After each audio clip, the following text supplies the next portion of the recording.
يا ربنا اعترفنا بأننا اقترفنا وأن Ma salakakum fi saqar.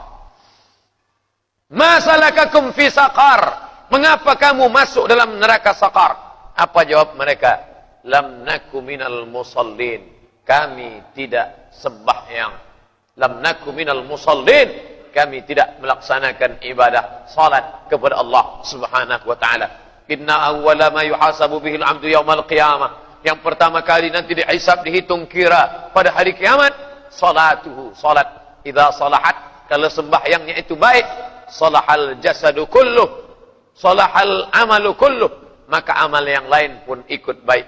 Wa idza fasadat, kalau rusak salatnya, rusak sembahyangnya, fasadal amalu kulluh, maka amal yang lain pun ikut menjadi rosak.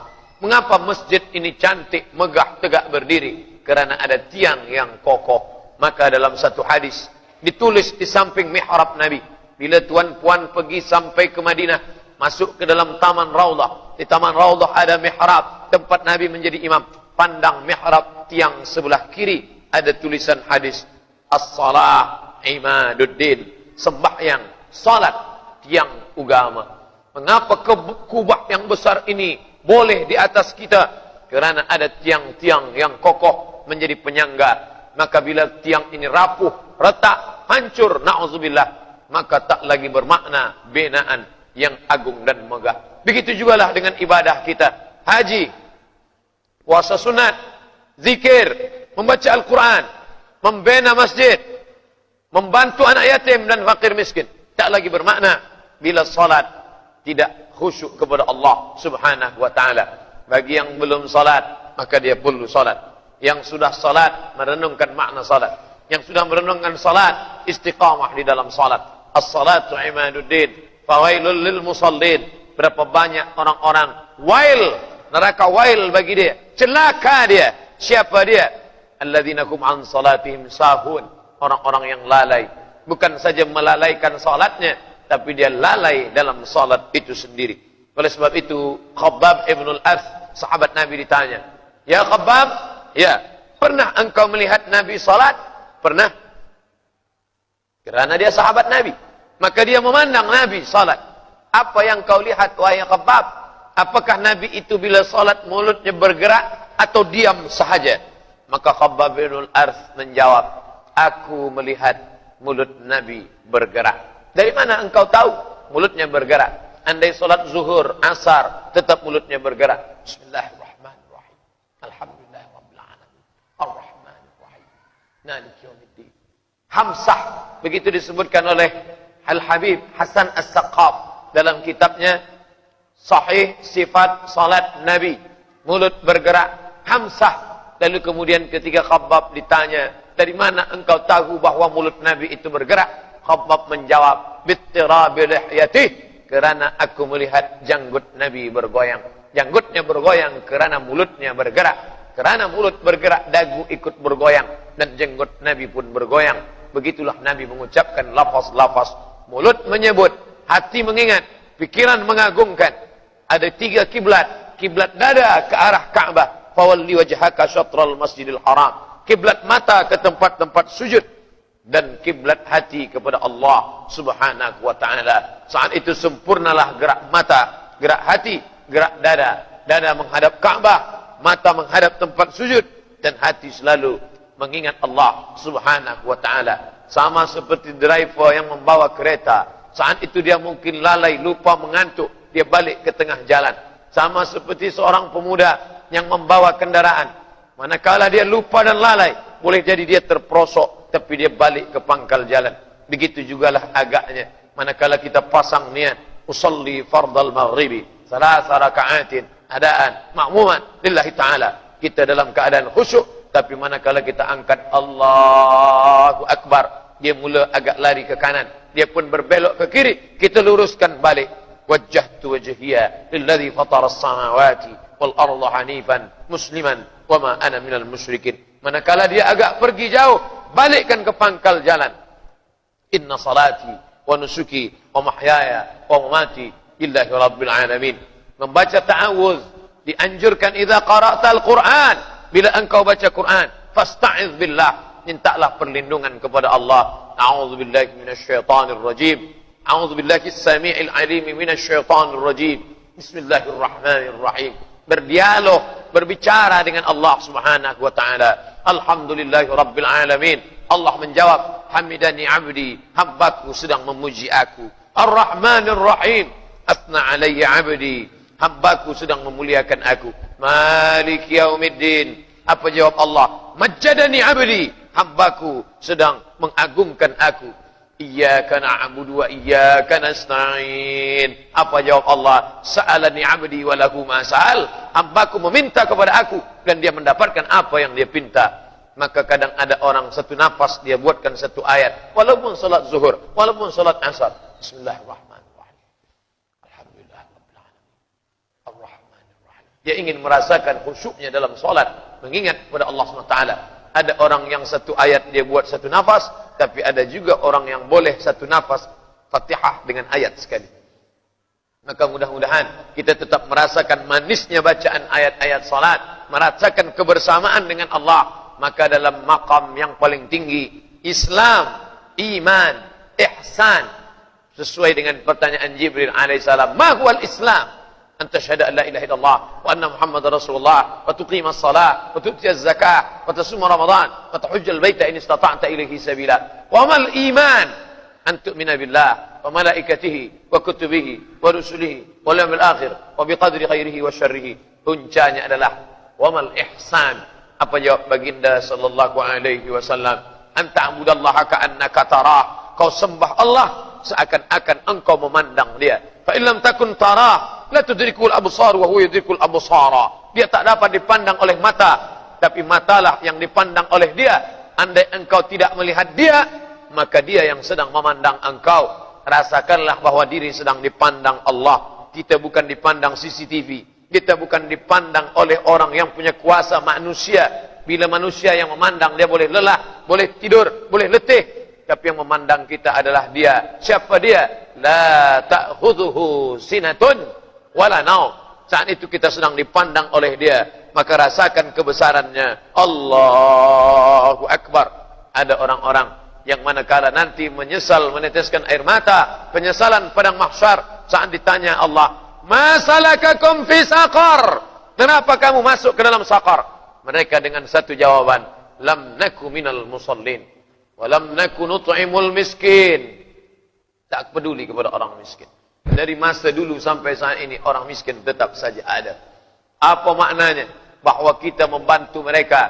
Mereka adalah ujian bagi dirinya sendiri. Tapi kita juga dengan harta ini sedang diuji. Apa kata kita dengan orang miskin? Sabarlah engkau, kerana engkau diuji. Orang miskin berkata dan menjawab, aku sabar dengan kemiskinanku, aku sudah berusaha, tapi engkau juga sedang diuji dengan harta yang ada padamu. Banyak orang menganggap bila dia sakit, dia sedang diuji. Bila dia miskin, dia sedang diuji. Bila kebakaran, dia sedang diuji. Bila kehilangan, dia sedang diuji. Bila kematian, dia sedang diuji. Tapi manakala dia ada harta, dia menyangka aku tidak sedang diuji. Padahal dalam Al-Quran, lebih dulu ujian harta daripada ujian nyawa. Wa balawnahum bil hasanat. Kami uji mereka dengan yang baik-baik. Kuasa, ujian. Harta, ujian. Kemasyhuran, ujian. Banyak orang yang lulus diuji dengan kemiskinan, tapi dia gagal manakala diuji dengan kekayaan. Banyak orang yang berhasil diuji dengan kefakiran, tapi tak banyak yang berhasil diuji dengan kemasyhuran. Datanglah tamak, datanglah loba, datanglah marah, datanglah angkuh, datanglah sombong. La yadkhulul jannah, tak masuk surga. Man kana fi qalbihi, siapa yang dalam hatinya mithqala habbatin min khardalin min kibrin, ada sombong walaupun sebesar biji sawi.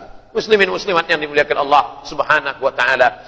Maka selanjutnya Allah berkata, menceritakan tentang mereka yang menyesal. Apa kata mereka? Lam naku minal musallin wa lam naku nut'imul miskin wa kunna nakhudhu ma'al khaidin. Kami duduk bersama-sama dengan orang yang melakukan kesia-siaan. Bila berteman bersahabat dengan penjual minyak wangi, walaupun tak membeli akan mendapat baunya. Tapi bila berdekat dengan pandai besi, maka walaupun tak terbakar apinya, paling tidak bau busuknya melekat juga pada asapnya, akan terkena juga pada kain dan pakaian. Maka duduk bersama orang yang tidak baik akan membuat pengaruh yang besar. Andai tidak sembahyang mereka, kita boleh tetap sembahyang, tapi paling tidak melalaikan waktu bersembahyang, bersolat kepada Allah Subhanahu wa taala. Wa kunna naqudu ma'al qaidin, kami melakukan perbuatan sia-sia, tak bermakna. Abdurrahman Ibnu Khaldun, seorang sosiolog, orang yang mengerti tentang masyarakat, apa kata dia? Ar-ra'iyah ala dini mulukihim. Rakyat akan mengikut agama raja-raja mereka.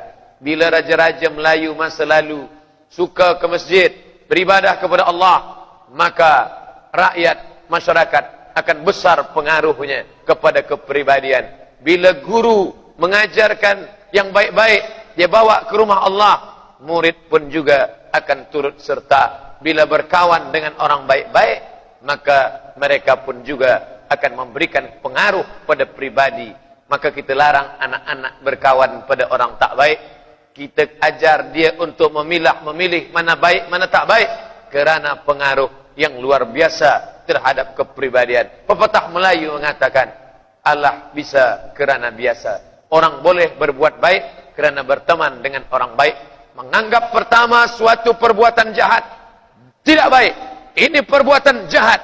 Tapi manakala dia tiap hari pandang, dia tiap hari tengok, dia yang kata yang tak baik menjadi biasa-biasa saja, dan lama-kelamaan dia pula melakukan perbuatan yang tak baik. Maka dihindarkan. Wa kunna nakhudu ma'al khaidin. Bila ada orang berkata jangan pilih-pilih kawan, berkawanlah pada semua orang. Kekhawatiran yang mendalam. Ada orang memancing menangkap ikan, tapi ada juga sebahagian orang tukang pancing dilarikan ikan, kerana ikan yang terlalu besar tak dapat kita mengendalikannya. Maka Nabi mengajarkan, man ra'a minkum mungkaran, bila kau pandang orang berbuat mungkar, falyughayyirhu biyadihi, rubah dengan tangan. Tak sanggup dengan tangan, fabilisani, rubah dengan lidah. Mengapa awak minum khamar? Mengapa awak berzina? Mengapa awak mencuri? Mengapa ada risuah? Bila tak sanggup dengan lidah, fabiqalbi, dengan hati. Apa makna dengan hati? Tinggalkan dia jauh-jauh, jangan dekati. Kerana bila kita dekat, kita akan terpengaruh, dan kita tetap akan ditanya di hadapan Allah. Kamu bersahabat baik dengan dia, apa yang pernah kamu lakukan? Boleh kamu mengatakan ini hak, ini batil? Boleh kamu mengatakan watawasaw bil haq, watawasaw bis sabr? Bila tidak, maka kita hanyalah seekor setan yang bisu kerana melihat kebatilan dan diam bersama kebatilan. As-sakitu 'anil haq, orang yang diam melihat kebatilan. Syaitan akhras, setan yang bisu. Begitu kata Abu Ali Ad-Daqqaq yang ditulis oleh Imam An-Nawawi dari kalangan mazhab Syafi'i. Bila malam ini kita masih sempat bermuzakarah, membacakan ayat-ayat Allah Subhanahu wa taala, saling ingat mengingatkan. Malam ini saya yang ingat, tuan-tuan diingatkan. Tapi sampai masanya saya boleh lupa, karena manusia tak lama ingat. Afatul insan an-nisyan, penyakit manusia adalah lupa. Apa yang dia cakapkan dia pun tak ingat. Tapi saya tidak akan bersedih hati manakala saya lupa ada jamaah yang boleh ingatkan saya. Hai Ustaz Abdul Samad, bukankah dulu Ustaz yang menyampaikan di Masjid Khalid Ibn Walid bahawa nanti kita akan menangis menyesal? Pertama, kerana tidak bersedekah. Kedua, kerana masuk ke dalam neraka sakar sebab melalaikan salat. Yang ketiga, kerana tiada peduli kepada fakir miskin. Yang keempat, kerana bersama dengan orang-orang yang zalim.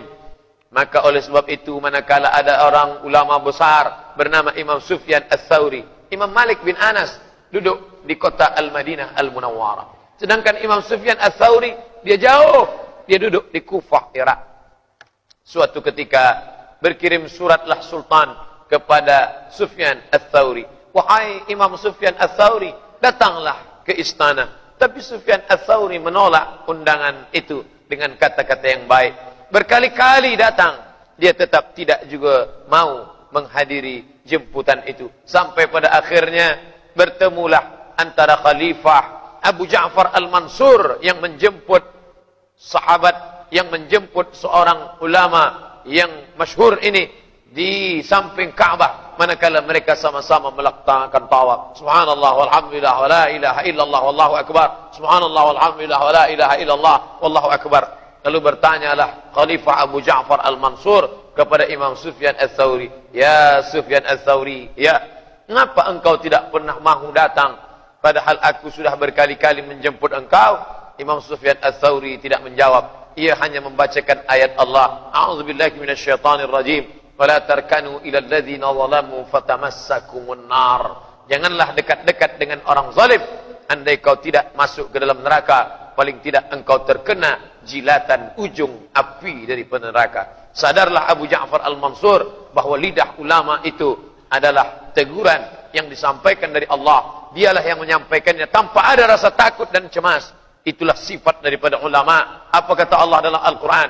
Ala inna awliya Allah. Ketahuilah bahawa wali-wali Allah itu. Siapa wali Allah itu? Apakah yang berjalan di atas air? Apakah terbang di atas awan? Idza ra'aitar rajul, bila kau pandang ada orang yatiru yamshi 'alal ma', berjalan di atas air, yatiru fil hawa, terbang di atas awan, jangan kau pandang pada itu, kerana setan pun, iblis pun mampu terbang di atas awan, berjalan di atas air. Tapi pandanglah pada istiqamahnya menjalankan agama Allah, pada takutnya melanggar yang dimurkai Allah, pada salat jamaahnya ke masjid Baitullah. Maka saat itu ada ulama yang takut kepada Allah. Itulah sifat yang disebutkan Allah dalam Al-Quran. Innama yakhshallah, yang takut kepada Allah min ibadihi, di antara hambanya, al-ulama, para ulama. Ulama bukan orang yang banyak ilmunya. Ulama bukan yang pandai bertutur kata. Ulama bukan yang membacakan ayat dan hadis sahaja, walaupun itu sifat daripada ulama. Tapi jauh daripada itu adalah yakhshallah, takut kepada Allah Subhanahu wa ta'ala. Malam ini kita sedang saling menasihatkan tentang rasa takut kepada Allah Subhanahu wa ta'ala.